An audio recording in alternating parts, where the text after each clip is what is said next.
Welcome aboard our Battleships podcast. This is a podcast analyzing anime relationships, whether they be canon or one the fans enjoy. Please be aware that our battleships are equipped with state-of-the-art weapons designed to leave no ships behind. If there is a ship that you hold dear to your heart, there's a possibility we don't. We are not aiming our cannons at you personally and mean no harm by sharing our opinions with you. We are simply anime fans talking about ships we either love or hate. This is not an informative podcast, so don't take anything we say as gospel. Keep in mind, our sails are painted in the blood of many spoils of war, displaying everything beginning to end.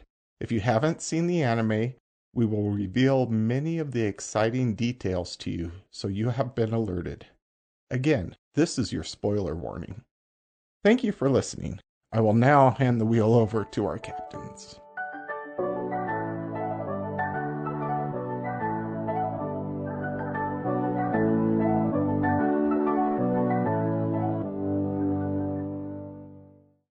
Welcome to Battleships, Shipped or Sunk. We're anime fans discussing anime ships that we either love or hate and come to a final decision.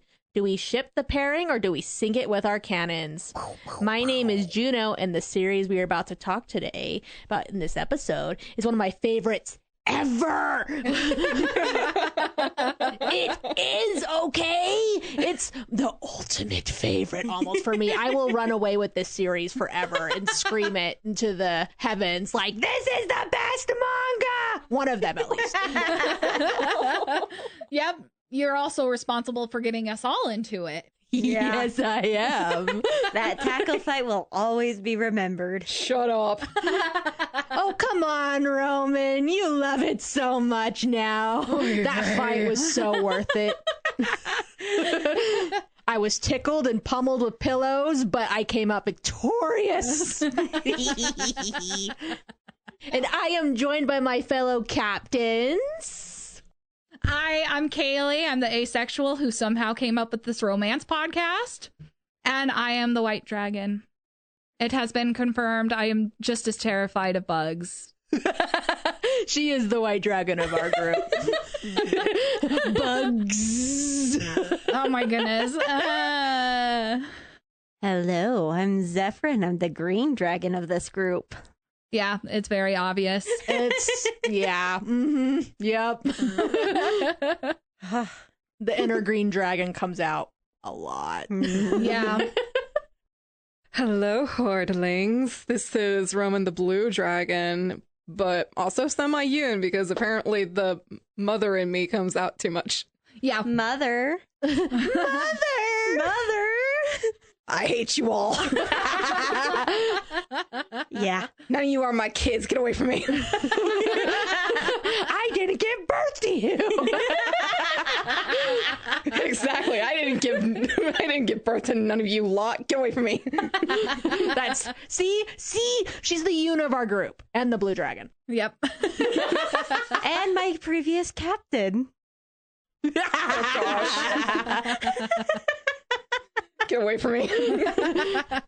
And what dragon are you, Juno? Because you didn't say which one you are. Yes. Well, because I started out my love for this manga, so sorry I forgot to introduce myself as which dragon I am.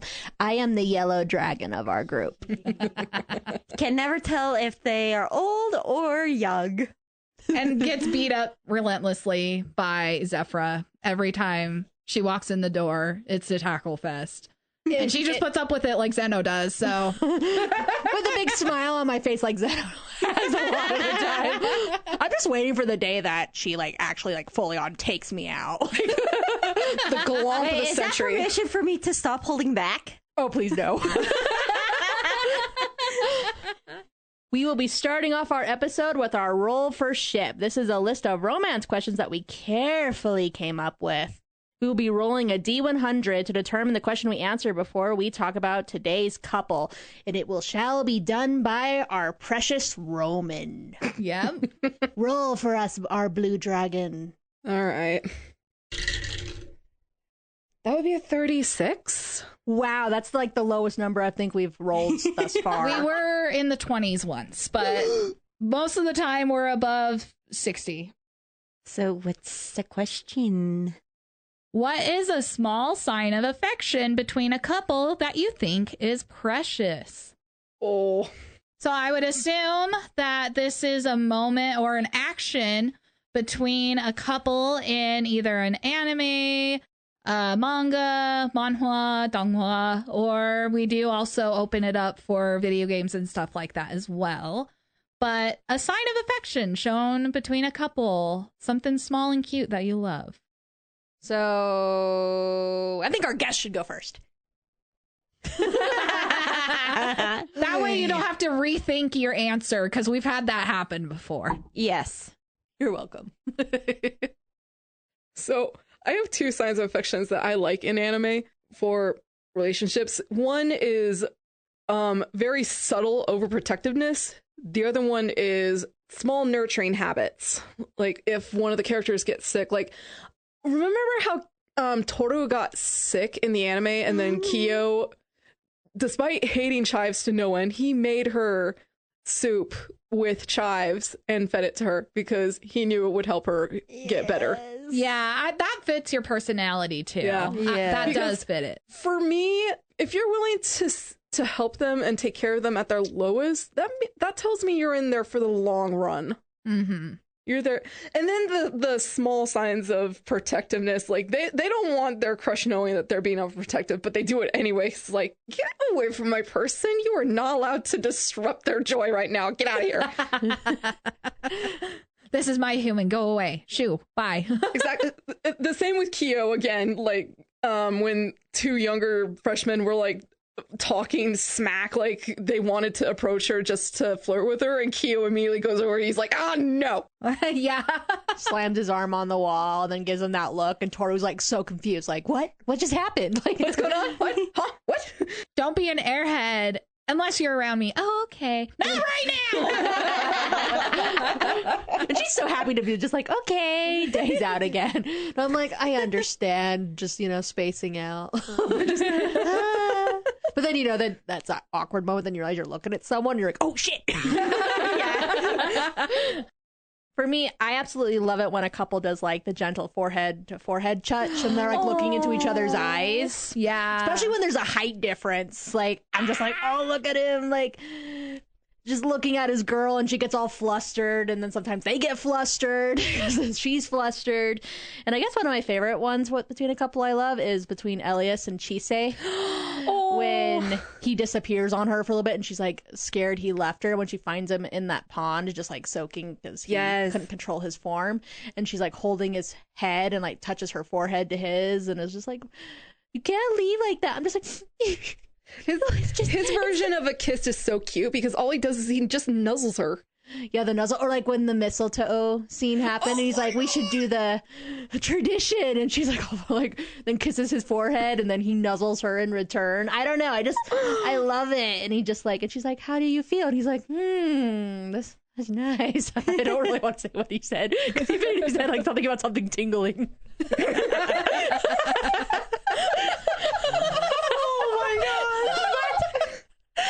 But it's so funny because it's so innocent in the way he says it, like he's not realizing, and she says it's just kind of like,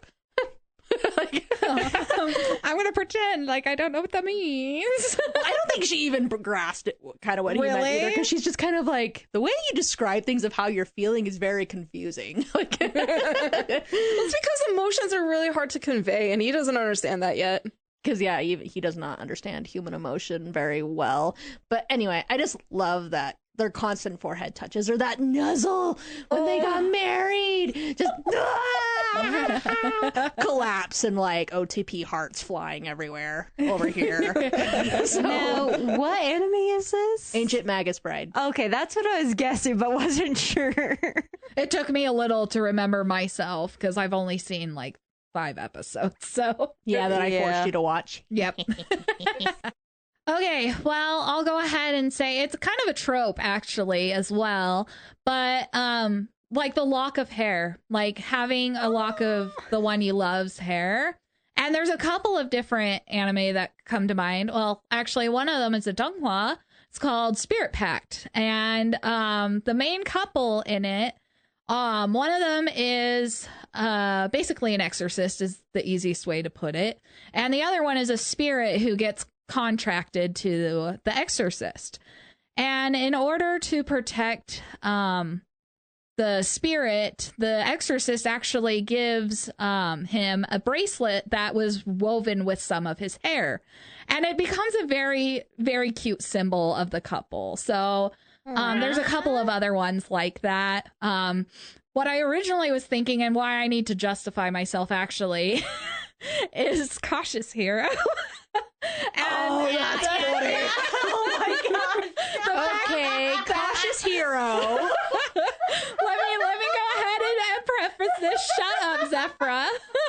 Okay, talking about a lock of hair. He takes a whole head of hair. He like brushed her into like submission and then just stole random locks of hair whenever he pleased. Yep, and he justified it as making powerful weapons, but I have to question how much of it was he just kind of wanted her to be a part of him in his fighting and be able to, because she does mention that, you know, she can't necessarily contribute a whole ton, but you know, he does end up involving her in the entire struggle. Well, by using her hair to make weapons, that is literally a way to make him strong. He was his weapon bending the stronger. rules. He was bending the rules so that she wouldn't have to. Exactly. Mhm. So, and he was using all his resources, so good for him. I love Saya. Anyway. But I have to say, when she found out originally about him taking her hair, she like lost her shit on him for a moment. Like, That was "You hilarious. did what?" And then later is like shows that she's more okay with it because she makes him a doll of hair. Just Yes. like And then he's like, no, I don't need that. It's like, dude. He's almost weirded out by it. I'm like, bro, what have you been doing this entire time? You can't tell me that he didn't later just steal it. Oh, he definitely held it on with him. So Yeah. All right.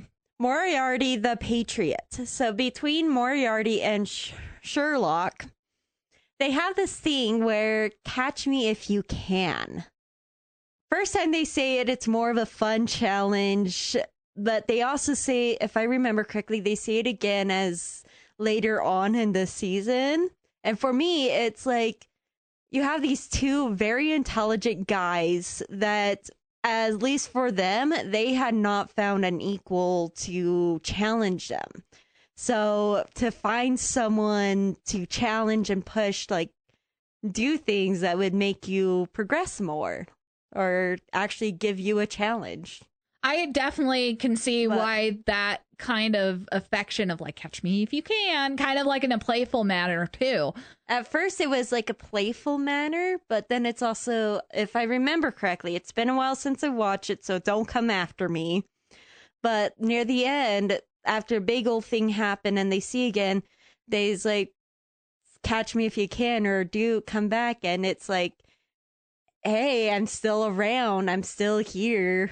I'm not gone. Oh, it's like a farewell. It's used as Kind a of farewell. like we separated and we're back. Oh, okay. So it's all okay, huh? I haven't seen it, and I don't think anybody here has seen Moriarty and the Patriot. Again, Nope. I could be remembering Moriarty wrong, the but if I Patriot. remember correctly, it's just this fun thing of a greeting and a challenge and a thing of like, yeah, you're not alone. yeah. I like I'm here it. to challenge you, or I'm here to, yeah. Oh, I think that's a good one, too. A good type of challenge. mm-hmm. That's how I see it, at least. I see. It's a good. You guys, we will watch it because we will be covering it sometime. Don't know when, but sometime we will.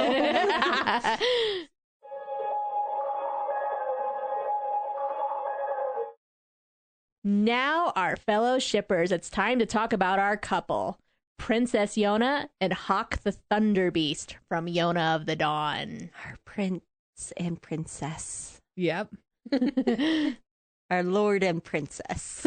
Our Thunder Beast and Princess. Yeah. I can just imagine Yona with a crown, trying to like pet this like growling vicious wolfy puppy as he's like growling at Suan or something. Yes. I just need a fan art of it now, please and thank you. That'd be adorable. For me, I loved the first introduction to their relationship because first it starts with Yona complaining about her hair, as she apparently typically does. Yeah. And then it goes to like for Hawk to answer that question, like, there's nothing wrong with her hair, right? He's like, no, not at all. Her hair is lovely. There's something wrong with her head, though. And then she's like, silence, and starts proceeding to throw things at him. And just like, I loved that because then you immediately can tell, oh, yep, this is a close friend who will tease her relentlessly, and she rises to the bait like right away, and he knows she's reactive. Well, they've been childhood friends forever, so this is probably a normal bicker between them. Let's be real. Oh yeah, because even King Il, her dad, is like, now, you two are childhood friends. So you can tell this is like a frequent occurrence because he's probably used to this. Yeah. Oh, but sadly, she's so obsessed with Suwon. No. There's some Her hair. Her hair is a big and Suwon she's so obsessed with. Well, Hawk, the strongest warrior, Hawk guy, is right beside her. Oh, it's just Hawk. Secretly loving. That's true. That's exactly what Yona would say too. Is it's just Hawk. It's just Hawk. Dismissive.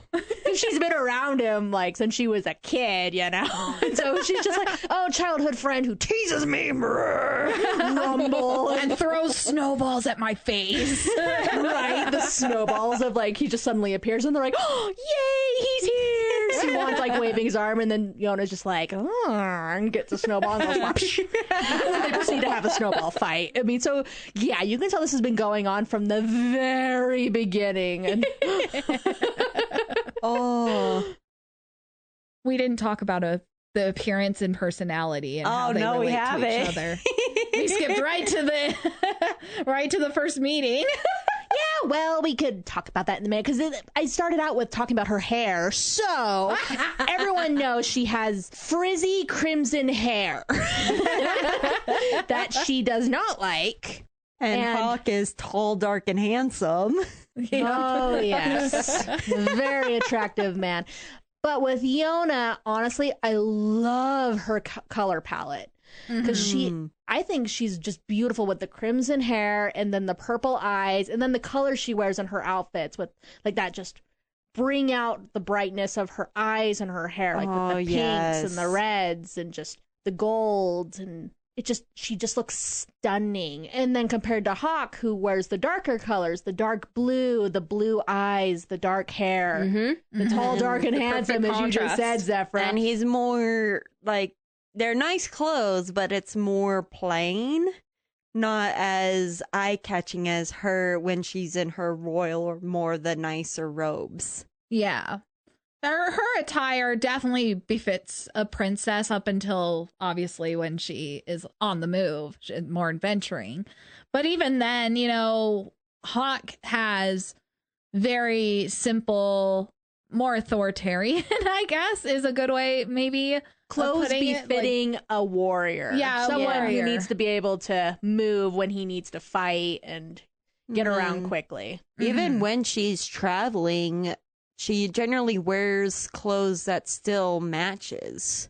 Yeah, the colors. The colors and even the clothes that she wears are like still nice in some way. Ragged because of the travel, but yeah. But what I love about the color palettes for Hawk and Yona is for Hawk screams like the night sky for me, and Yona screams the morning sky. Yeah. Yes. I agree. And honestly, red versus blue has always been something that's kind of been like very controversial color palettes, even though they're not opposites, you know, it's red and green. But still, like, they always contrast each other perfectly. I love red and blue as like a combo for a couple. I think it's very pretty. It's so beautiful, and I love it. Just the red and the blue together when they stand close to each other. To me, I'm just like, the blue and the red just pop together. Yeah. And then their personalities. Oh my god! Because Yona likes to say that Hawk loves to tease people as a hobby, and yeah, that is very prominent throughout the whole story, not with just Yona. Yep. Yeah. And Yona is a very kind person, and Hawk is also the same, but he like will jump right on the bandwagon with her to do what she wants, you know, to help people and be kind and reach out to those who need help. It's like the perfect combination. She's like, let's go, and he's like, okay. I feel like with them is Hawk is willing to help, but it's stronger when Yona is there and wanting and striving for. I have to agree. I feel like Yona has more determination behind a lot of her actions than I feel like Hawk does. Hawk is more, I would say, free-spirited, more akin to the Wind tribe that he comes from. Yeah.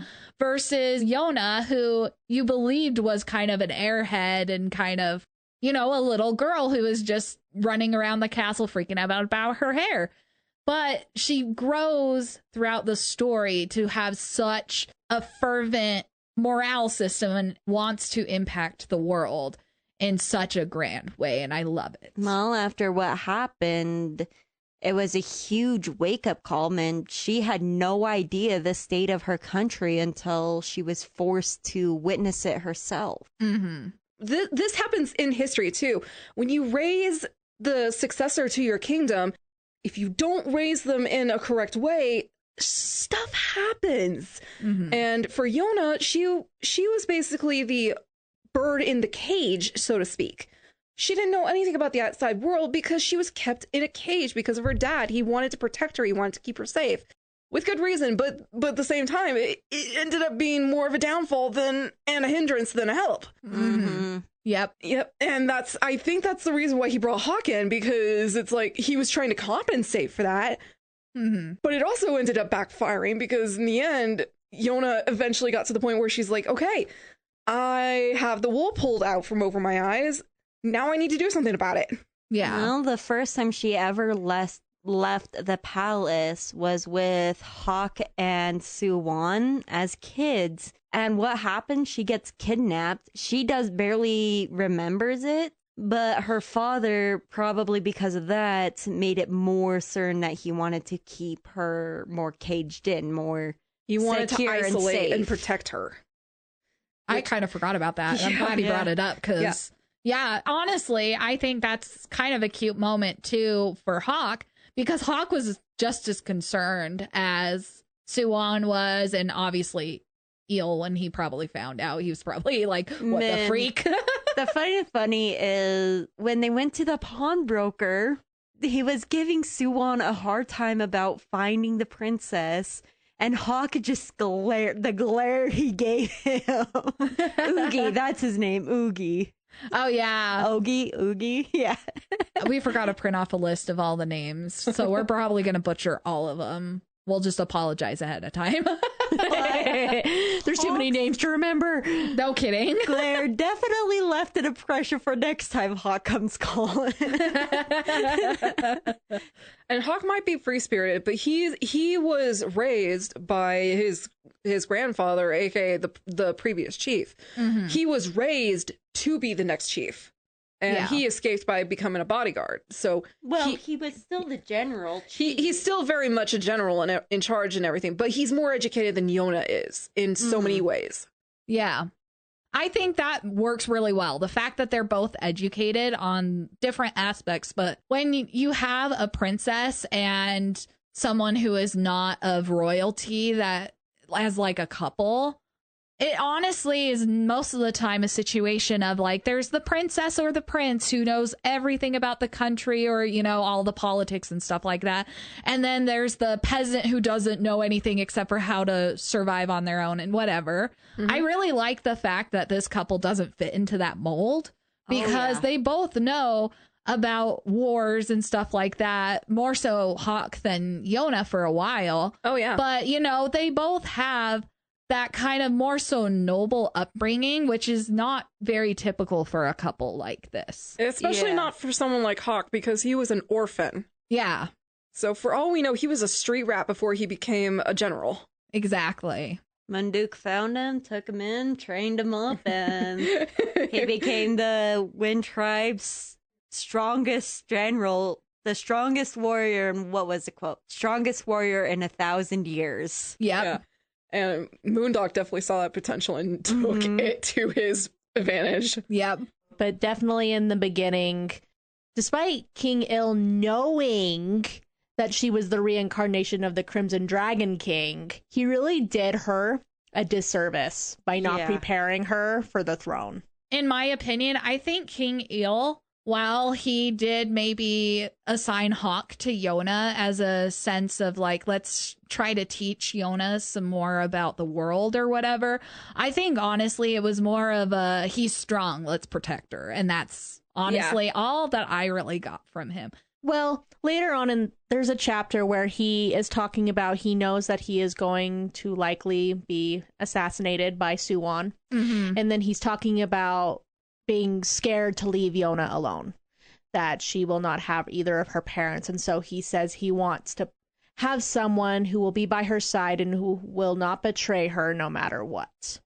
So that was what I got from him, and placing Hawk by her side by trying so hard to get him to be Yona's bodyguard at first. And at first Hawk's like, no, I want to be able to take naps and relax. and I don't agree with half your laws. But then ends up being roped into it anyway because of Yona, for his feelings for her back then. He could not say no. But I guess from the beginning about Yona's personality, just seeing her start out as a naive princess who knew nothing about her country besides what was happening in the castle walls, not really even knowing what was going on still, but then her progression throughout the story to becoming very aware and being like involved in so many different problems going on across the kingdom. She literally picked up a weapon and threw it in Hawk's face and said, "Teach me." Yep. And then you think about the fact that King Il was like, you shall not hold a weapon. I'm like, what are you doing? She's your successor. Whoever she marries is going to be king. Like, you should prepare your daughter for who's going to be standing beside her on the throne. I just thought of something. Oh, gosh. I bet the reason why he pushed so adamantly for her not to hold a weapon is he didn't want to ingrain any violence and to continue the cycle of hatred, because he knew Suwon was going to kill him. Right. So it was a case of, maybe I don't want her to be trained with a knife because then she might have more vengeance out for Suwon once that happens. I could see that. I can see that to a point, but here's the thing. A lot of warriors, I used to do karate when I was a lot younger, and the first thing that we learned is this is not meant to overpower somebody. If I hear that you've used it to overpower somebody, I will come for you. Yeah. I want you to use this as, 1, to defend yourself, but 2, to defend others should the need arise. Mm-hmm. He could have at least taught her self-defense. I agree. I'm not trying to justify King Il's decisions. But I do see where you're coming from and where his mind would have been. Yeah, because he killed his own brother. Yeah. So it's one of those where, even him, who was so adamant about not holding weapons and stuff, he committed murder in vengeance. Well, one got killed, then the other died, then he killed his brother, and now his brother's son kills him. It's just this big old cycle of vengeance, one after another. Mm-hmm. So it would become the question of, if she did learn the sword and really did strive to kill Suwon, who would come for her head next? Mm-hmm. But they would have to have gone past Hawk to get to her head. Yeah, but talking about that, after she witnesses her father's death and is fleeing trying to escape his soldiers, and they are going to kill her, and then Hawk's immediate entrance, the moment she's in danger, and the no hesitation to strike down the soldiers who are about to take her head, and then immediately confronts the danger head on and going like, what's going on? But then the moment hearing from Suwon that Yona witnessed her father's death, and that he himself was the one to do it. Yeah. I loved that he swore right then and there to Yona that he would stand by her side. That when she was like, are you on my side? Yeah, because she felt betrayed. Yeah. She was betrayed. And so I don't blame her for feeling like Hawk was also going to turn against her.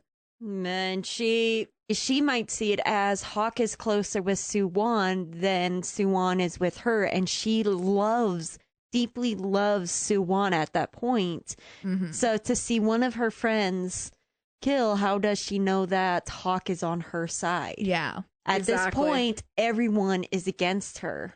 Yeah. So for Hawk to do that, it's like... I bet that's when she started falling for him. Honestly, she was in shock, obviously, because she literally just saw her dad get murdered.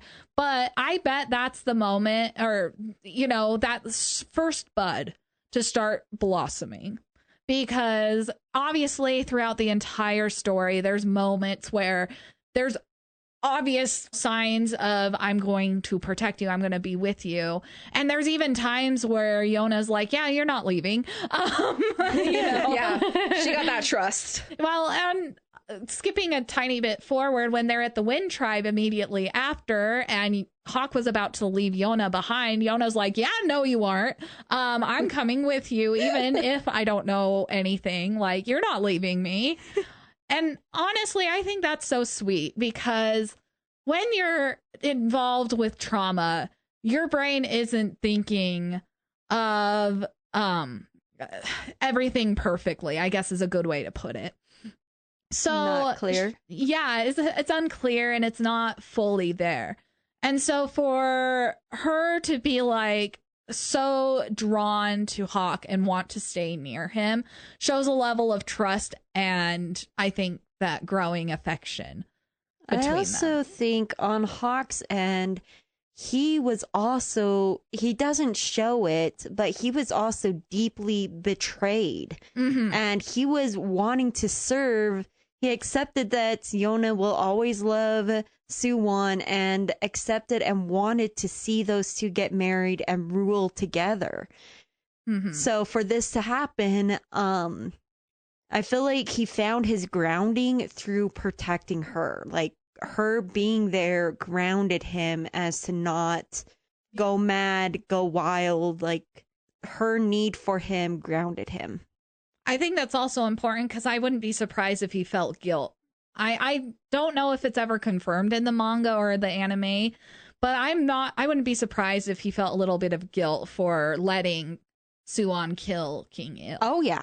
I would be extremely surprised if he didn't feel any sort of guilt for failing to protect the king and Yona from that sight and from that happening to her. Yeah. Yeah, especially since, you know, he had been purposely staying away. So Yona and Suwon, you know, could spend time together. You know, he had purposely kept away because he thought he could trust Yona to Suwon. Mm-hmm. And then finding out in the worst way possible, no, he could not. And then also Yona going through that traumatic experience, Hawk was the person who was on her side. And Yeah. in that moment, no one else was. And so him leaving her scared the crap out of her, because she was just like, he was the person who protected me and got me out of the palace and got me here where I am safe. Mhm. And he's trying to leave me. And so her begging him to stay with her. And at first he tries to deflect, not agree to it, because he knows that he needs to leave because they're probably going to pin the murder on him. Mhm. And she should be safe at the Wind Tribe, hidden. Yeah, but of course she would not allow that. And with her begging him to stay too, like, and then again, there's another moment of he can't say no to her Yep. Yeah. because of how much he loves her and how long he has loved her. Like, this girl that he is so in love with is like, don't leave me. I mean, how else would you respond other than to be like, I will stay. Okay, we'll go together. He did not want to leave her in the first place, but he felt like had that's no the choice. only way to protect her. Yep. But then the scene where after they left the Wind Tribe and they're trying to find the priest that he recommended they go find to help them, set them on a path. And just again with like in the palace where Hawk protects Yona, he again goes all out to keep her safe. Like they fire arrows at her, but they all know that Hawk will use his body as a shield, like And showing everyone how knows. far he will go to protect Yona. Mm-hmm. Yep. But when Hawk's life was like he's literally hanging from the cliff, about to get shot and killed, her determination to save the one she cares about, she cut off her own hair. I can't imagine how much that hurt, man. Getting your hair pulled, Yeah. and then having something sharp come across. Like, oh my god.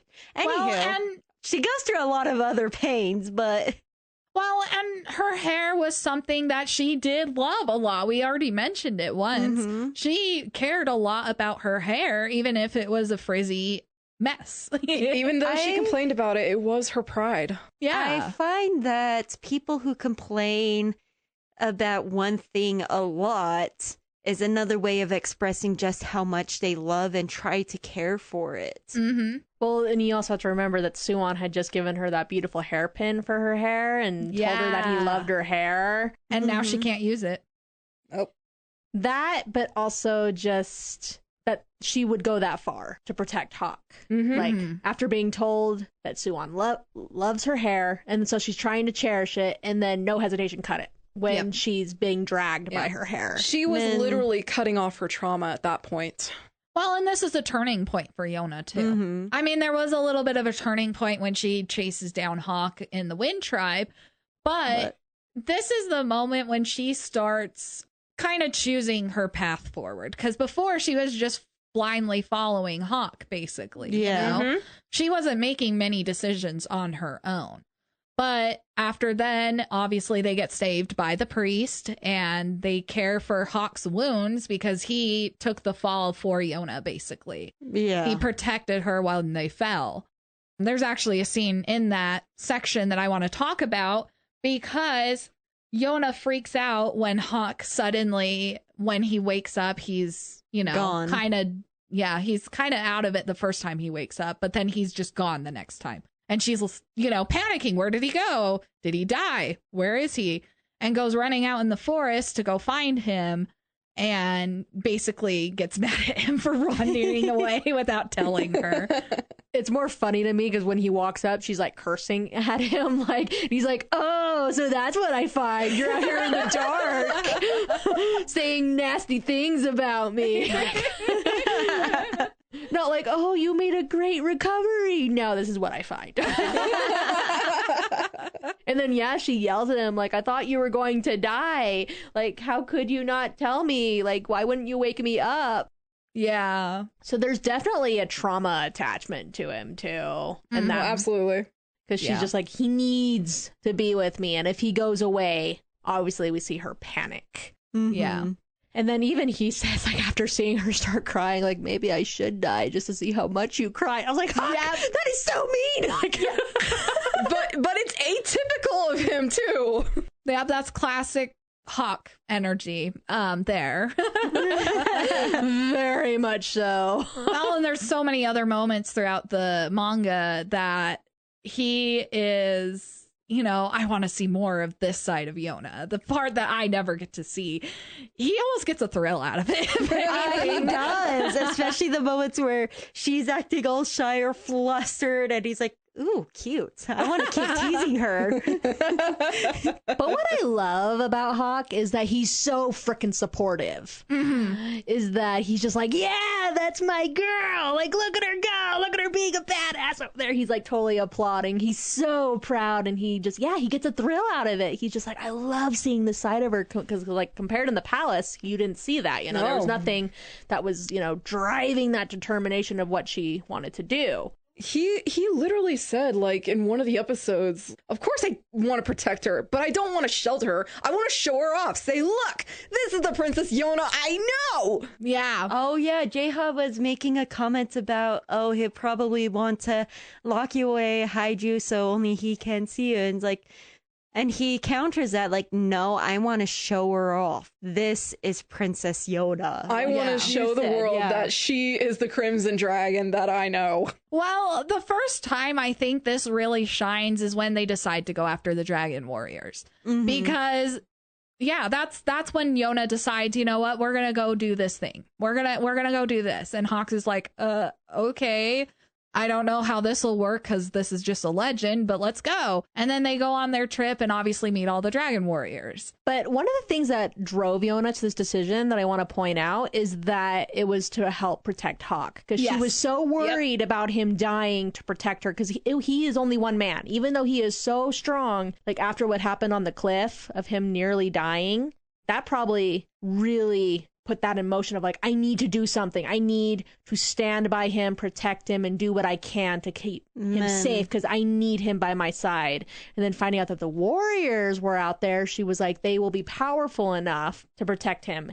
And Yoon, now that he's part of their group, but mostly to protect. He ends up being like one of the, the outsider who comes in and is like, hey, I'm here. Hi, I just want to read a book.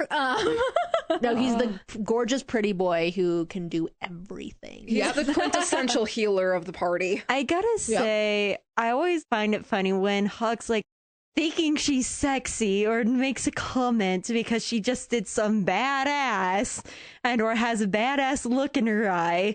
And then he makes a small comment or some passes and she goes back to her derpy self and he's like, so not sexy. I think Which, of course, enrages her. Yep. I think it's funny that it does enrage her, though, because there's so many other things to worry about, but she obviously worries about what Hawk thinks of her. Very much so. Absolutely. But another scene that really struck me was in the Blue Dragon's village, where the earthquake takes down the tunnel that she, Yoon, and Jiha went down to find the Blue Dragon. And Hawk is panicking, because he had promised us to stand there, play guard, and like, you can go and do it. And suddenly the tunnel is gone. And he goes into full panic mode. And it makes me so sad, because then he's like begging King Il to not take her. Yeah. Like, please do not take her. And I'm just like, oh, the depth of this man's feelings for her. Like, he's just like, no, I can't lose her.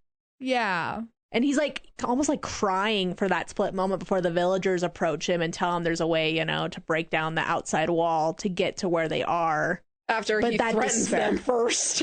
Yep. Yeah. And he's just like, you gotta tell me what you know now. Like, you have people down there too. Yeah. But then the moment he's reunited with her, just the relief on his face, and he goes immediately to hug her close to him, like to feel her warmth and like to like reassure himself she is still here. She's alive. She's okay. Mm-hmm. Well, and she needed it too, because she was panicking just as much on her side. Even though she had, wasn't Geisha with her too? Geisha, Geisha was with her, and the Blue Dragon was there. And Yoon. Yeah, and Yoon. So she wasn't alone, but she was still freaking out, and Yoon was having a panic attack, so that didn't help anything, Yeah. But no, it's one of those where she wanted to get back to Hawk. That's what she was concerned about when she was trying to get out too. Obviously it was a sense of survival, but she also was like, is Hawk okay? Not just her survival, but survival of everyone in there. Mm-hmm. Oh, absolutely. But yeah, where's Hawk? Was he caught up? Like, is he still out there and safe? Mm-hmm. Thank goodness 2 of her dragons were in there with her. Yeah. Yes. Oh my gosh. I love the dynamics between all of them.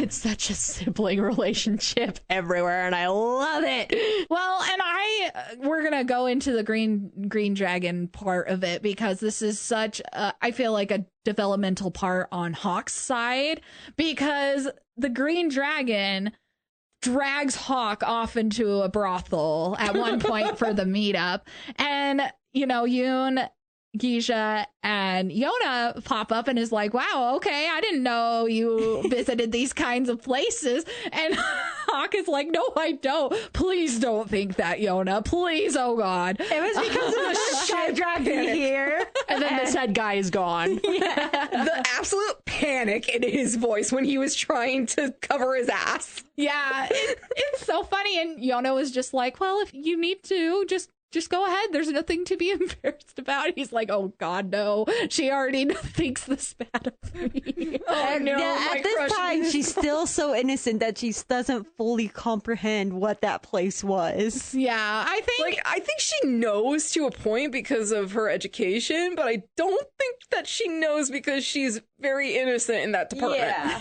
at that time, she's so innocent.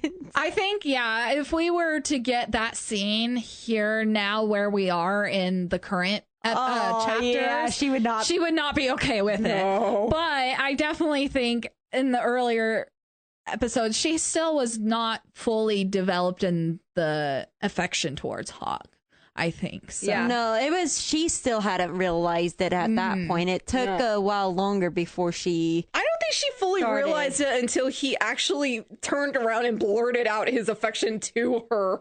That she started grasping. Oh, wait a minute. Now I actually need to contemplate this a little bit. Especially since she's still reeling over the betrayal with Suwon. Like, the target of her affections betrayed her in the worst way possible. And so, obviously that really isn't on her mind. And she grew up with Hawk. She the amount of teasing that he's done backfired horribly. It's totally like the boy who likes a girl and is mean to her. Yes. And it backfired because it took him how long until he finally said, I'm not teasing you to tease you. I actually do like you, damn it. Well, the other thing is he always found it fun to tease her. But also, like, he never had expectations. Like, he loved her and never expected her to ever return those feelings. I think it was his version of pushing her away because I think he started falling for her when they were really young. Yeah. But he teases her as a form of pushing her away because he's like, she's not meant for me. I know that, but I gotta make sure that she doesn't come after me as well. But then it backfired because finally he's like, okay, I might have a chance. But damn it, she thinks I'm just teasing her. I didn't see it as him pushing her away, as just more of a trying to have fun with her, but I see it as his own way. It's self-preservation. Yeah, it was self-preservation. Because think about it this way. If you know your affection for someone wouldn't be returned, it puts you in a sticky situation of, do I cut them out of my life or do I try to be with them anyway? It was very unrequited. And so I think it was his way of preserving his own, sanity when it comes to it. So now we're going to start getting into manga territory, I think. Because I don't think there's too many other scenes that we want to cover in the anime. With the green dragon, when they first went to... First, there was that cliff incident. Yeah. That when he found out, it wasn't very physical. Like, it was just being quiet, but he was definitely in turmoil or like ready to rage when he saw that cliff. Oh, yeah. That is true. And actually, I just thought of another scene in the Green Dragon Village. Literally, when Yona and Yoon go offer themselves to be... as bait. Yeah, as bait. Is there any way I can convince you not to do this? Because he's so adamant about her not putting herself at risk because he won't be there to protect her. Mm-hmm. I just want to know his internal dialogue that entire fight because he didn't manage to get over to Yona until the fight was over. It had to be Green Dragon and then I think it was Shinha. Yeah. Because Shinha could see and Green Dragon can jump. Yeah, so those were the two that went after her. And he was just behind with Gisha. And Gisha was like, man, you're taking out a lot, aren't you? And he's like, I am. But the night before, none of them got any sleep. Yeah, no. Nobody got sleep that night. They were all Absolutely so no one. concerned. Jaeha got defiled.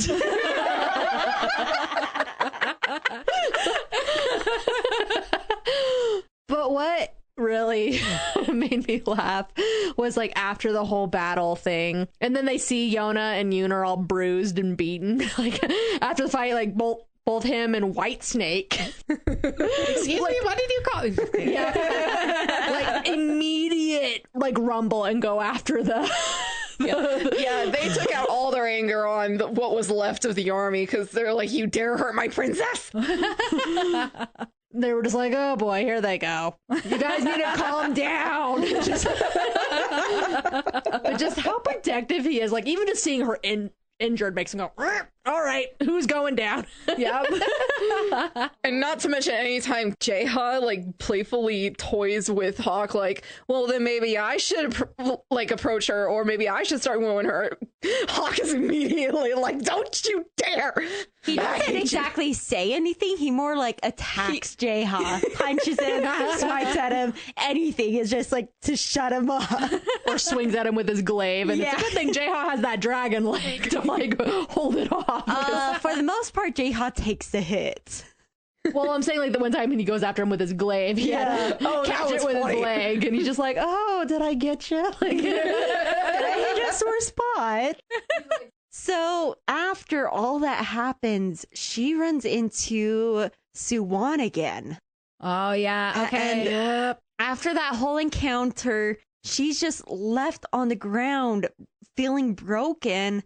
And Hawk comes, sees her, doesn't know what's going on, but is immediately knows something serious just happened and trying to look for something to fight. Like he's there trying to comfort her, but also looking like, what else can I do? What can I fight? What can I do? What's happened? I'm actually pretty sure that he was aware because, like, her reaction, like, just sobbing on the ground. I think he was just figured it out, but still, it's like, and that he wasn't there. Yeah. Now, when they get back, she's, of course, acting all happy, going over above and beyond. And tripping over things. And it takes a bit before it's like, sorry if my memory's off, but doesn't she break down and Hawk's there to, like, reassure her? I don't think she breaks down again after that. Not fully whole break thing. down, but, like... Well, she only broke down after she met Suwon. After that, she's, like, almost in denial it happened. Like, she doesn't, like, is trying not to think about it. Then after they, you know, gather the 4 dragons and have returned to the priest house to kind of like figure out what to go from there. What I love about that moment is like where she's outside training with a little sword and everything, and he catches her and then is like, "Oh, well, we should get out of the rain." But what I love is like after she like falls asleep next to him, that he like cuddles her close and kisses her forehead, and it's just like he's having such a hard time like holding back his affection for her at that point because he's like, my strong princess is out here trying to learn swordplay in the rain. Yep. And at this point she already mastered archery, mostly mastered archery, which he taught her. And seeing that and seeing her grow, and he has her to himself. Technically, to himself. You can't tell me that he didn't have the most absolute rager of pride when Jeha told him that she took down the village lord with 1 arrow from a boat. They're both moving targets. You know how hard it is to shoot an arrow off of 2 moving targets, off of 1 moving target to hit another moving target? That's hard. In the dark. Yeah. In the dark. Yeah. But just like all of that accumulated, and he just like, my princess, and had to kiss her forehead just because he was so proud of seeing how far she had come. And yes. Well, and even a little bit later when they're in, I think they were in a fire tribe village, and they've come across a archery challenge. Oh, yes. Where the gambling archery. The gambling archery. And they're like, "Oh, you have a bow. Do you shoot?" And she's like, "Yeah, I do." And no, it was Hawk. They were asking about Hawk. And he's like, "She's going to be the one who's shooting." And everyone was like, "What, her?" Oh, okay. Little girl. And then he bets on her. Yep. He won that bet too, and it's so adorable because he was parading it in everyone's face. Yep. And he's like, "Sadly, I could only bet 200. He wanted to bet so much more, but He probably would have if he had more. yeah. I just love it. He's so confident in her abilities, and her biggest support is like, you can do it. No hesitation. You got this. And then she hits the target dead on. Yeah. And he's like, look at her. Look at my girl. Isn't And she she's amazing? And he's like cackling in glee. And she looks back and she's like, this is the first time I've seen him laugh. Like, he's In a actually while. laughing and happy since all this happened. So it makes her like, takes her off guard, but she wants to see more of this. Mm-hmm. But yeah, I love Hawk's cackling, just like, ha ha ha ha. This makes me go back to the White Dragon Village when, Geisha's like, gives him money. He's like, go. I will take care of her now. And then I was like, no, I need him to stay with me when the White Dragon's trying to insist that he leaves. And he just like, Well, and he shoves the money in his He still keeps the clothes. money. Yep. And it's Yona that like removes it in the background and is like, here, we don't need Here's this. that back. but he's so happy, Then again, that evil cackle later of like, yes. Oh my gosh. One thing that I find interesting is that Hawk probably didn't fully trust the dragons until later on. Like, they were traveling with each other, but you can definitely see from the near beginning to middle as they're traveling and something happens to her to when she comes back to like later on after dealing with the Kai around that time. Every time he's very worried because she's gone or something's happening, and he gets just a little bit relief from one of the dragons, he goes and pretty much gives him a death hug of Yeah, gratitude and just Yeah, like when- comfort. Yona was kidnapped by those merchants to be sold as Yeah. a slave with Riri, the Oh my gosh, yes. Oh yeah, in the Chief's water daughter. tribe. In the water tribe. Yeah. To me, that was a changing point also for Hawk to be able to rely on the dragons for her protection, because like when Jeha tells him that Yona is okay, like, yeah, gives him a big hug in the middle of the battlefield. And then when Zeno showed up too, again, another really big hug. And he's like, what is this? It's a reward. He's like, yay, but I can't breathe. I feel like that shows how his trust for the dragons his trust in the dragons to protect her has grown. Yeah, because I think that's also really hard for him also to entrust someone else with her protection. Yeah. Because the one time he entrusted someone else with her protection, she nearly got Yeah. killed. Yeah. And her dad died. So I think it was really hard for him to slowly learn to trust the dragons with her protection. Man. Especially with Whitesnake screaming it's their duty as the dragon warriors, They will protect their master. And he's like, like, can you? I think it's great that there's been times where Yona actually protects him as well. Mm-hmm. Yep. Like in the anime, she protected him when they both jumped off the cliff because she was worried that he was going to die. But in the manga, there was a segment where she was in shackles. Oh, and, yeah. And they were trying to escape a burning building, but they had to Yes. stop. And she actually had to feed him water. Yep. Okay, so that is their official second kiss. Yes. As they're going, she gives him water, but then he goes in and it's like, I need more. Your mouth is too small. Your mouth is too small. But he definitely, that's for their second kiss. That was adorable. Yes. I also love the episodes whenever they fight in the tents, like who's sleeping with who. And Yep. and then one time they're like, okay, Hawk's sleeping with Yona. And she's like, what? Excuse me? Panic. Full absolute panic, because this is when she actually starts realizing, oh, hey, I might have feelings for him. Yep. But it's absolute panic. And he's like, will you just stop? Because he's already got the panic over with. Yep. I gotta say, the very first time Hawks voices it out to her, she doesn't hear it because he's whispering in her hair. Yeah. But is like, okay, so it was when the 4 dragons were captured and Shing. It's So, a Shing? country that was split into 2 because of the 2 Yeah. princesses. yeah, the western. Well, there was no Southern- directionals. They west-south. were just the anti-war and then the pro-war Yeah. factions. Yeah. And they were separating so she could go see Suwon and convince him to right. Okay. they're saying goodbye. He knows that he has to stay or go off to do something else. So they're With the Wind Tribe. with the Wind Tribe, so they're having to separate. And in that hug, he tells her, "I love you." Actually, he tells her that the night before in the tent when they're Yes. talking quietly, when he's trying to comfort her because she's panicking over I forgot not being about sure, like if she would be able to keep the war between Zing and Kohaka from happening. So okay, I got. and that then mixed he up, was but- cuddling with her and then just whispers "love you" into her hair, and she's like, "Huh? What'd you say?" And he's like, "Pew," and then rolls away, and I'm like, and she's like, "Pew." What are you talking? What? But then, when they have to separate after getting information for Ogi or whatever his name is, the informant, Yeah.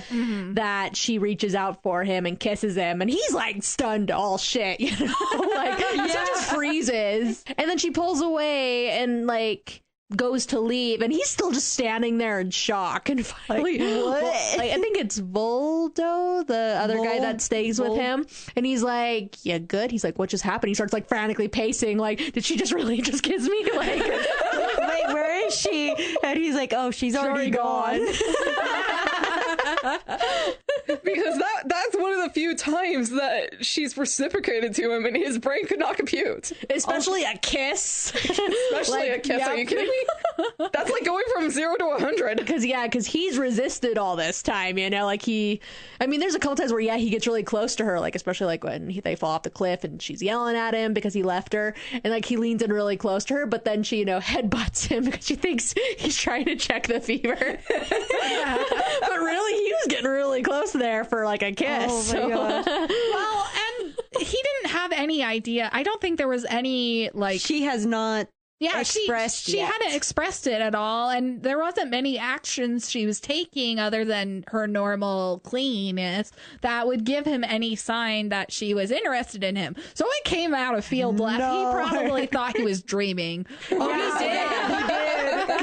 There's a couple of times, like even in the manga at the bottom of the page, they're like the problems of having feelings for someone for years that has not been returned. So he's just like, then he thinks he's hallucinating. She's like, there's no way. Like, there's no way. I gotta laugh that when they see each other again, she's riding on the back of the horse with that kitty guy. Oh my goodness.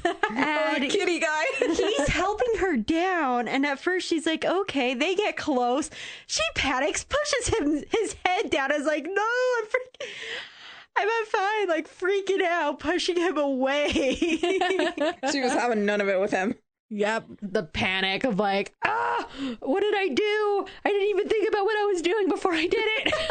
Well, and I think it's the first time her affection has more openly been reciprocated. Yes. Yeah. You know, because she did love Suwon, but Suwon always saw her as a little sister, a little cousin. You know, this is the first time that someone had shown trust in her, I guess is a good way to put it. And so she was freaking out because it's her first boyfriend, guys. It's that feeling. It's that feeling. Yep. Yep. Especially after the misunderstanding, like when she is approaching the Wind Tribe after the whole thing with Yep. Zing. Yeah. And then she sees him with Ayame, who apparently is his fiance. And then she's just like, I kissed an engaged man. Freaking out. And then runs away right before they then say that Ayame has a boyfriend and she and Hawk are not together. So, of course, then there's that huge misunderstanding. And so then afterwards, she's panicking, running away from Hawk. Literally. He's trying to talk to her, and And then she runs ran away. and chased after her for like an hour. He's like, why are you running away? Like, because the panic set in. And then she Why thinks are you about running that away? she's keeping him away from the Wind Tribe and his fiance. So then she's like, should I release him from his, his bodyguard responsibilities? And then the dragons are like, topple. The dragons are like, oh dear heavens. They're like, Did you sis, see the way he acts, though? sis, little sis, you. They're like, are you sure that he has a fiance? And also, if I don't think he wants that, And so they give her the encouragement to approach him. and try to explain herself more properly, of being like, I thought you had a fiance. Like, don't you want to be with her? Go home for a little bit, you know? Like, I'll be fine. And then he starts trying to set you free is not saying that you're unneeded. Yeah, and Hawk's just like, no, he just imagines himself a matchmaker in my village. It was something that he came up with. Nothing ever happened. And then she's like, huh? Were you dumped? And then he can't take it anymore. His brain was fried at that time. And he's like, you are the one I love. Damn it. And then what's funnier to me is the dragon warriors are watching this. And then they're just like, stare. That panel is forever burned into my brain of her reaction, and in the background you can see the dragon's reactions. And they're just like, huh? Like, that's how you're gonna confess? Like, here's Yona in the foreground with fish eyes, like, what just happened? and she's like, huh? He's like, don't you me. He's like, I love you. And Ayame has a boyfriend. So obviously we're not gonna get married. Do you get it? And she's like, sinks to the ground, like bright red. And is like, yes. He's like, so much better. Oh my gosh. I just love the fact that the dragons were there to witness this, though. Like, this whole thing of, like, rather than, you know, the sweet confession maybe, like, in private, they're like, oh my god. You know for a fact if it was available, Zeno would have popcorn. Oh, he was. His face in the background was like, younglings.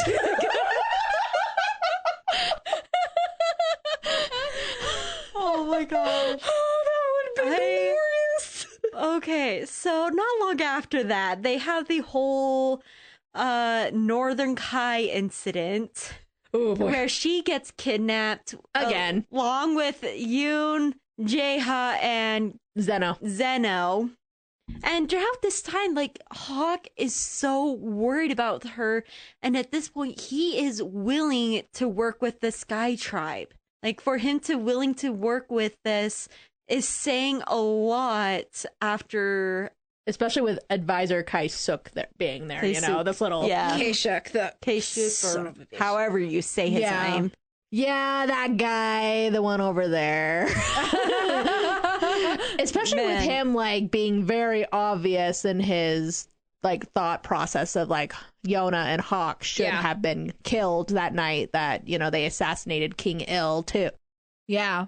Man, the very night before she got kidnapped, while they were staying at the Fire Palace, and they arrived, he literally had Zeno shot down. Yeah. Zeno and Jaeha, and he showed himself to be an enemy. Yeah, so the fact that Hawk was being willing to cooperate with this guy just for Yona's sake, and then him too, even being like with the other dragons that were still there, Blue Dragon and White Dragon, be like, nope, you're not getting involved in the fight because they obviously want you. And he didn't want to lose anybody else. Yeah. He told them, I can't lose anyone else. Like, he just can't. Well, and I think it's a sense of friendship and, you know, that brotherhood that they all developed while traveling. Definitely brotherhood. He is the dark dragon. But there's also a sense that he wanted to have somebody by Yona's side if something were to happen to him. Yep. Because I think that honestly could have been a big reason why he was so chill with going to find these dragon warriors in the first place.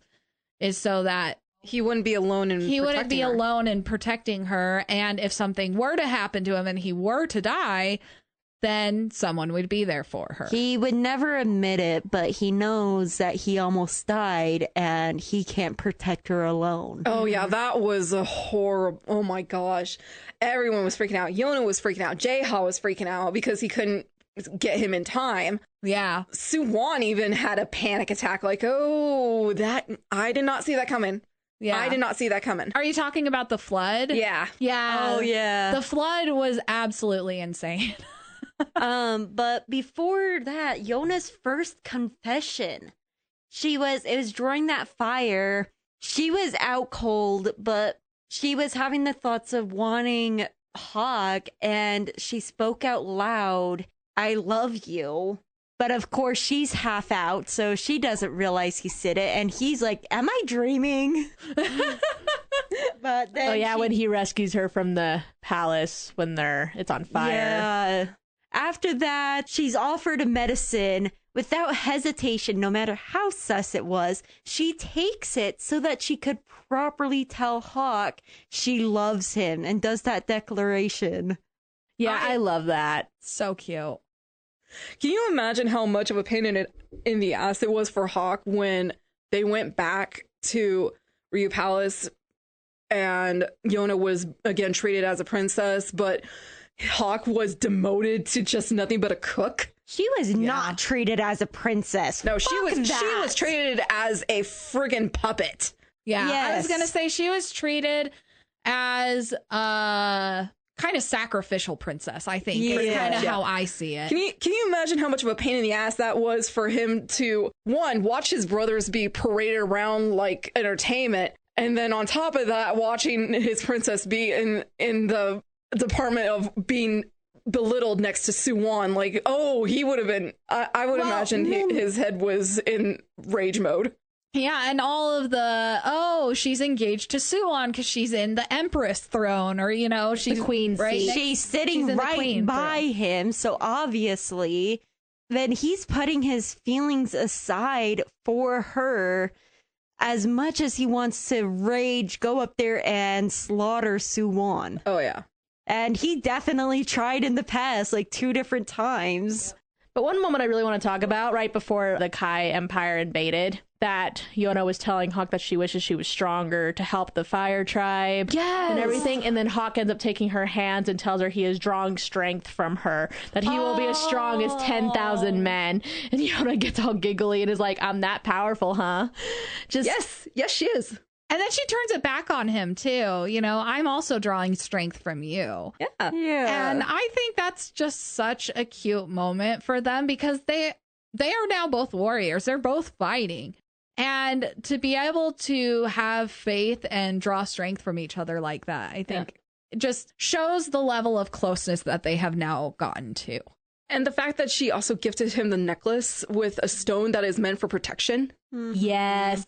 Was that him gifting her? No, she gifted it him. She gifted it to him. Yeah, Okay. she saw it while she was in a market and ended up buying it for him and just hadn't had the chance to give it to him yet, but then finally gets the moment to, and it makes him so happy. Like, He did not take that off Yeah, no. at all. especially in like never- later chapters, you see him pulling it out of his clothes and like looking at it. Like, Yes. it shows how important that necklace is to him, that she gave that to him and was thinking about his protection. When they were on the battlefield and he first fell, just seeing that and grabbing onto it gave him the strength to get up and continue fighting and being the beast that he is. Yep. The warriors now have a new one, the dark dragon. The dark dragon.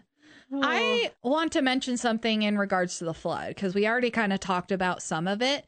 I low key, when I was reading that entire section, was very curious how Yona would react because I was freaking out as a reader, like, oh my gosh, he's dead, he's gone, he's dead. What the heck? This is not cool.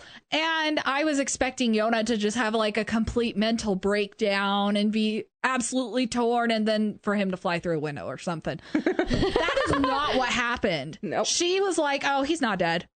And I think that mentality and that is something that just threw me so out of loop. But I loved that kind of surprise because for a while she was so scared that something would happen to him if he walked away from her. Now something did happen when he walked away from her. Yeah. And she has faith that he is okay. And she was right. He found himself in the Kai Empire village and joined the army.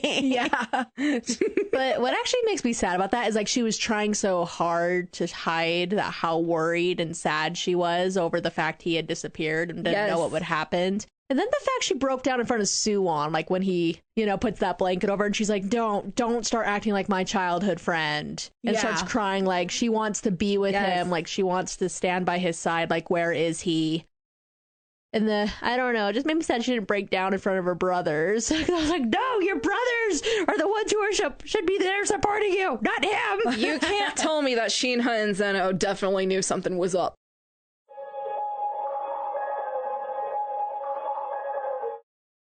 Hey everyone, it's Kaylee here. I'm just letting you know that Zephyra will not be part of the next portion of this episode.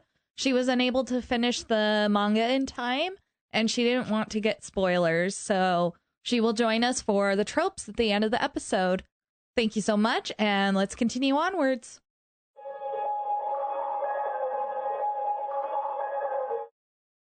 She is separated from Hawk from the flood, with the flood.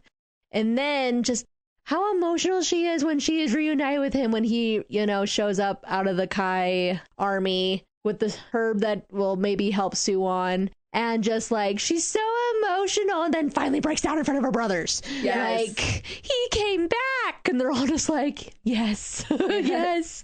Oh, they would have hunted down his corpse and like mutilated it if he didn't come back and made her sad, though. Yes. I think maybe it's a good thing that she didn't consult with her brothers and instead broke down in front of Suwon. Yes. I think that honestly is probably why the author chose that.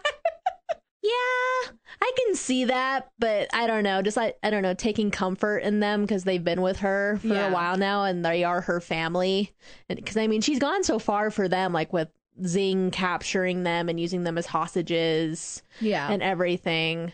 It just, I don't know. I have complicated feelings about Suwon. Oh, everyone has complicated feelings about Suwon. But then after how they were reunited, like, I love how she immediately supports Hawk when she finds him out in the rain. And he's like kind of reliving that, like, the flood. Oh my it's gosh, coming. yes. Yeah. Like, I need to warn everybody. Like, he's having PTSD from that experience. Yeah. And then she immediately goes to him, covers his ears, and is like, I am here. Like, it is okay. Yeah. And then takes him into, like, The a shelter. shed. Yeah. Oh, yeah. To like drown out the sound of the water and like reassure him with her presence. And of course, they end up kissing. Not only that, but this broke me is when he said, I don't know if you're real right now, so I don't know if I could go this far. And immediately her first response is, yes, I'm real, but no, that is not allowed. And then karate chops him right in the forehead. That's true. But the fact that I don't know that he's clinging to her to like try to reground himself. Yes. Yeah. That broke me. Like, holy cow, he does not realize that he's alive yet. He's still in that water. In his mind, he is still in the water. Mm-hmm. Well, and when he was getting hammered in that flood, I wouldn't be surprised if he was, having flashes of Yona. Yes. So, yeah, I could definitely see that kind of getting blurred with the trauma there. Yeah. Definitely. Because, thinking about the princess he loves so much and maybe thinking these are his last moments. Yes. But then the fact she just stays with him all night too, like, yeah, and gives him that big old hug, and he's all kind of flustered, like, oh, well, I kind of made an oops there, like, I don't know how far I can go. He knows now. Karate chop, hi-ya! Right to the front of the forehead too. It's funny. I think this is around the time, too, that Suwon admits to Hawk that he wants Yona to be the next heir. Yes. And that's a little later, yeah. That is a little later, but this is all around the same time. Hawk gets so infuriated by that. It's like, because he knew that she was supposed to be in the first place, but to hear it from Suwon, I think he felt it was a little degrading. Like, I knew she was supposed to be the next ruler. What the fuck, man? It was actually, okay, so this is what Hawk said. Did you really have to put her through so much pain just to be on the throne with her? Yes. He knew that Yona wanted to marry him. And there would have been a very good chance that Suwon could have become king with that. Yeah. Minus King Il saying no. So it was one of those where I think his anger towards Suwon with that shows a level of just like, how dare you belittle all that she has been through? Yes. How dare you try to trample on it and act like nothing has happened? Yeah. Because again, he prides himself in how strong she is. Yeah. So for Suwon to say something like that, it makes him feel like he's belittled her. Mm-hmm. And he gets pissed. He gets Rightfully pretty so. ticked off. And then obviously when Yona finds out later, wasn't she kind of more so indifferent to it? Yeah. Yeah, she was more so indifferent, but Hawk had enough emotion for the both of them. Yes. Because at this point, I think she's just tired because she knows that things are progressing, but she's not entirely sure if she could finish her work. Yeah. Especially since Suwon was dying. So, And the Kai is a huge country. Is a huge country that's trying to take them down. There was a lot going on. Yeah, especially since before Suwon, finally decided on Yona becoming the heir. It's like he was trying to find someone else first. Like, he even asked Zeno, you know, do you have any interest in the throne? He was like, no, not at all. Nope.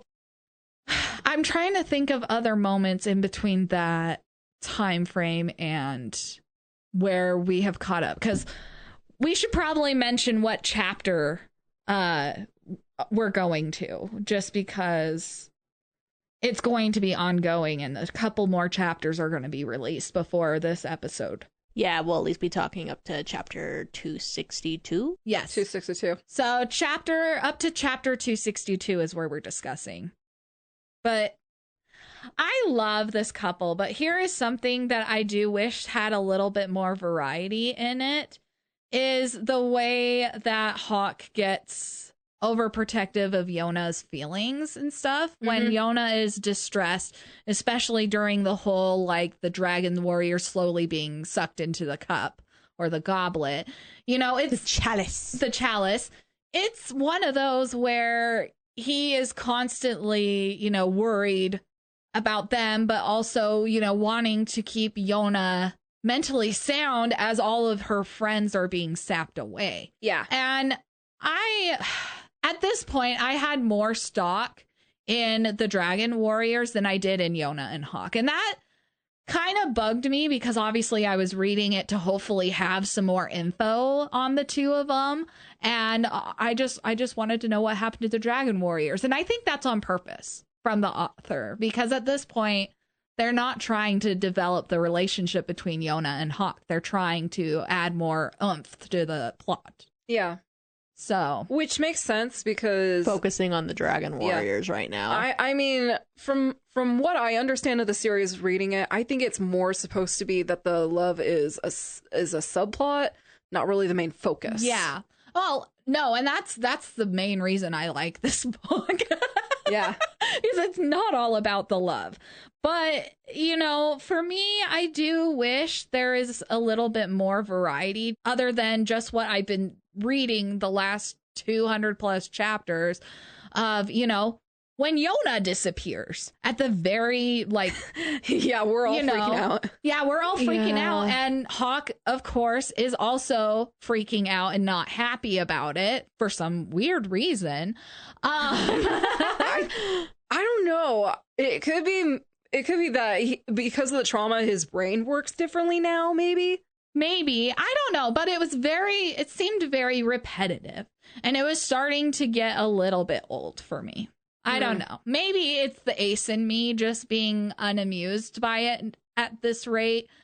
I don't know. About what part? Just Hawk always being overprotective and freaking out in the same way. Well, when you keep losing your girl to these people or different situations, I mean, I almost would think it would, be the same because it keeps happening. And so, of course, he's going to react the same because he's just like, no, not again. Like, no, she's not squishy, again. Man. Yeah. She might know how to use a sword at this rate, but she's still very much squishy. Oh, yeah. And she's the woman he loves from the bottom of his heart, and he'll do anything to protect her. And so to keep seeing her get into situations where he's separated from her and he can't be her protector, I can see him reacting again that way. Because it's like, again, he's lost her, and that panic and that concern. Yeah. And then wanting to be at her side again as soon as possible. Yeah. Especially when she and Zeno disappear in the latest chapter, and that medallion falls to the ground, and that's all he has. Yeah. And so, suddenly he's clinging to it like, my girl disappeared.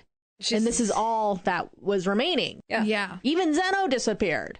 Yeah. And so... Well, and Zeno I wonder if part of it was he was a little bit worried about Zeno retaliating against Yona because Yona was trying to stop it. I have to wonder. But let's talk about that for a minute, that Zeno is doing what he is doing.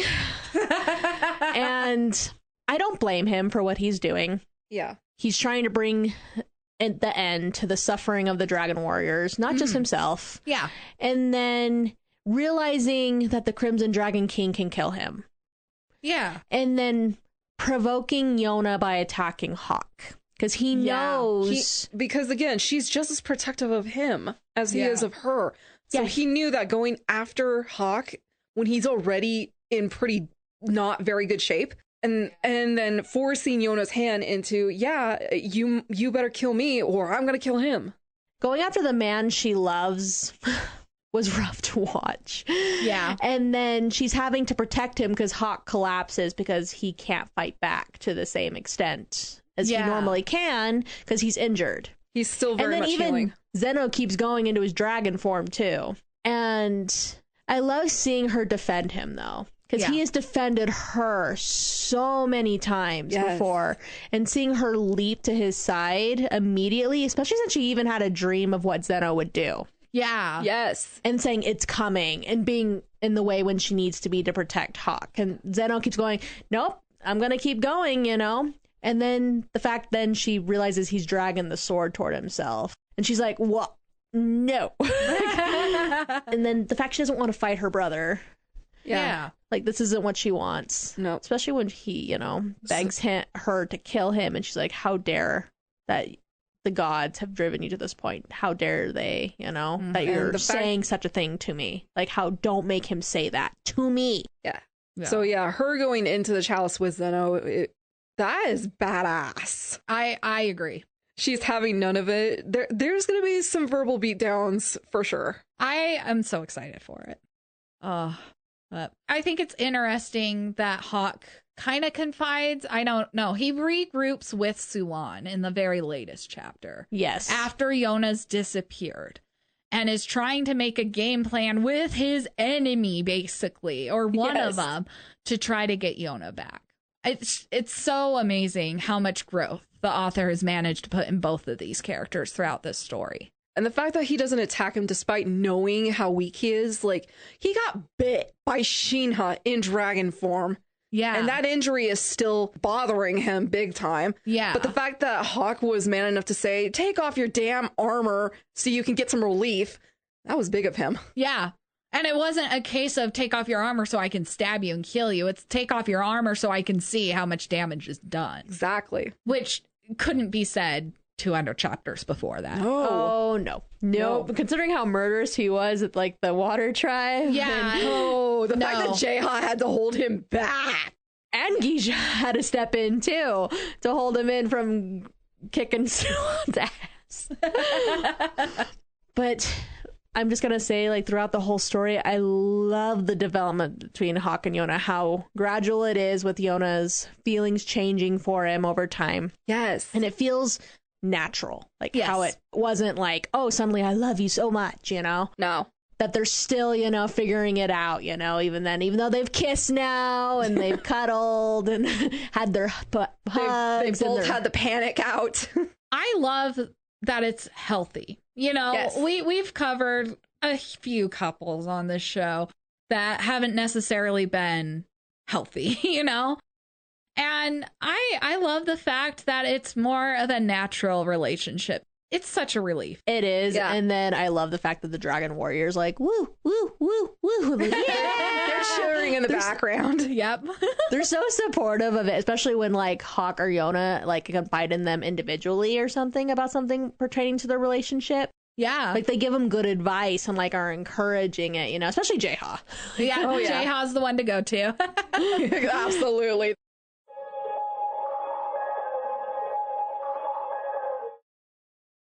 All right. Our precious little tropes for our beautiful couple. Well, I'll start us out with my first trope, the power of love. Characters are empowered by their feelings of love and affection for each other. Wait, you mean the whole holding hands and giving power to one another? Yes, I do. And the fact that Yona is driven to find the dragon warriors for Hawk's protection, and they're empowered. And then Hawk, too, is, you know, going out to battle and everything on her behalf to keep her safe. Oh, Just there's so many scenes. there's so many with the power of love here, especially in the later chapters, you know, being like, yep, I'm going out for you, you know. Absolutely. It's all for you. Alrighty, for me, happiness in slavery. Fuck. Oh no. Hey, hear me out. I hate the word slavery for this because he's not a slave. He's in servitude. But he does work for Yona. You know, he agrees to be her protector. So, you know, obviously this fits very well, even if the wording is gosh awful. The wording is terrible. Oh, second love. The next person you fall in love with after your first love didn't work out. Ooh. I mean, yeah, there is a very common denominator with a lot of the first love ends up betraying you, and then the second love is the one perfect for you. And I don't know. I think normally I don't love that trope, but I love it in this one.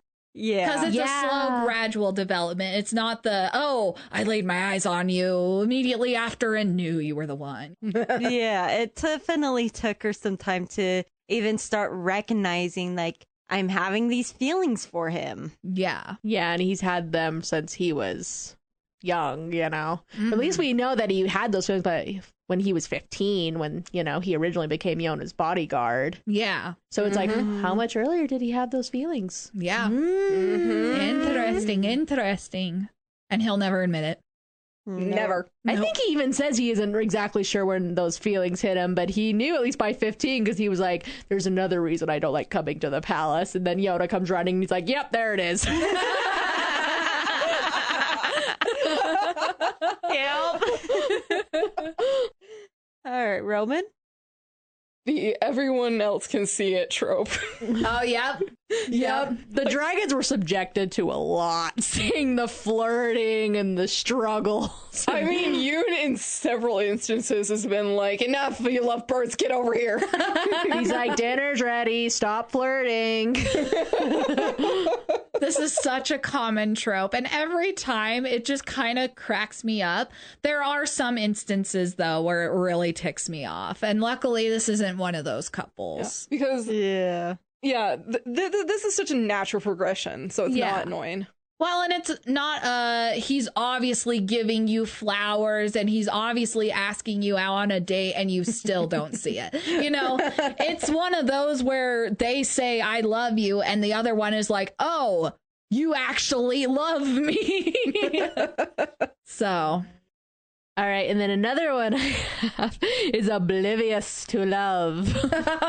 They don't notice that someone is in love with them. Yona was so freaking oblivious. Yeah. Well, and like we mentioned back when Yona confessed, Hawk was a little bit oblivious to Yona's feelings until that moment. Granted, it was still relatively new. Yeah, even Hawk was a little oblivious when those feelings started changing for him. In denial. He was definitely in denial. Yep, he absolutely was. Throughout the story, Hawk most definitely had the 7 great stages of 7 stages of grief. Yeah. When it comes to the Relationship of like trying to until the very end when they accepted and happy.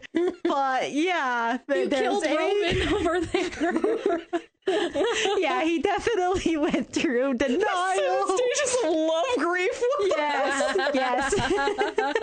Because there's certain scenes where Hawk is very obvious with his feelings and it goes right over Yona's head. Again, his teasing came back to bite him in the ass. Yep. So much teasing. It definitely came and bit him in the ass because of just all those years, and she just thought he was teasing her, and they were just like, Yona, no, it's no. Yona, but please. Hawk also was his worst enemy. Yelling at her in anger for her to finally start get it. Yeah, like, huh? were you dumped? He had to lay it on like exactly how it was, because he was like, she ain't getting it. Like, even if I'm trying to dance around the question a little bit, because, you know, versus being blunt with her. Yeah. He was having none of it. I want my beloved to be happy. Being willing to let your unrequited crush go, be with someone they love, someone else. And this obviously was Hawk at the beginning, and for a while we've mentioned it a lot already, that he was ready to let Yona go. Breaks my heart, really, that he was willing to let his feelings for Yona go, despite how long he had loved her. For her to be with Suwon, because he knew she didn't look at him that way and was ready to protect them and the kingdom that they would create together. But obviously that didn't happen. No. Okay, this plays along with what we've talked about. Unrequited love lasts forever. A character never stops loving their unrequited crush. Yep. But I'm glad, so happy that they finally start getting together, but it's like, for the longest time, like what, 15 years? I don't know. Probably not that long. It was more definitely was not that long, but no. I think it was they met when while. like Yona was like 4 or something. So more like 10 years? Maybe probably more like 10 Yeah, years. 5 to 10, because again, he wasn't sure until he was 15. So, you know, at least We know few years. at least he did know by 15. But he probably would have loved her forever. Yeah. And he honestly, is going would've. to. Yeah, he is going to. But And he yeah. probably would have, even if she had married Suwon or someone If not else. somebody else. Yeah. Mm-hmm. All right. My other one, this one was interesting. It's called The Anchored Ship. Oh, okay. This is a new one. It is a So new The one. Anchored Ship is the potential romantic pairing that has been put on hold. And considering where everything has been constantly going throughout the timeline, their relationship has been put on hold so many times that they're basically an anchored ship.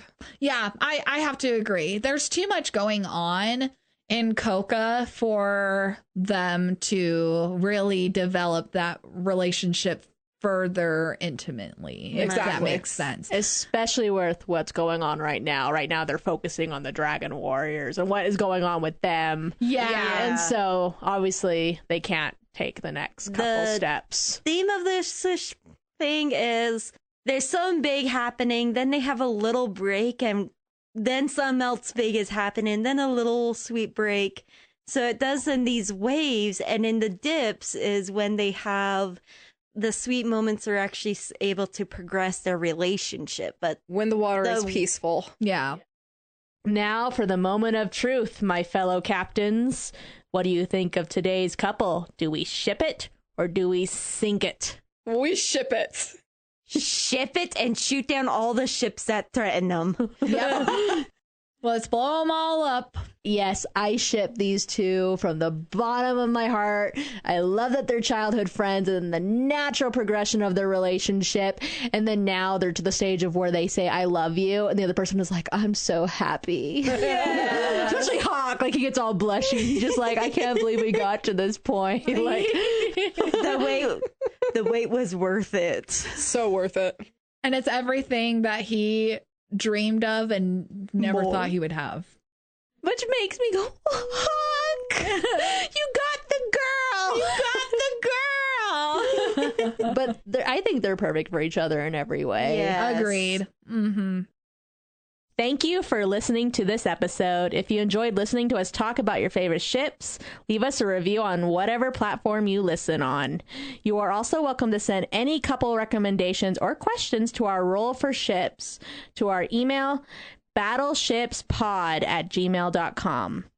Thank you for listening, and we will see you, fellow shippers, next time.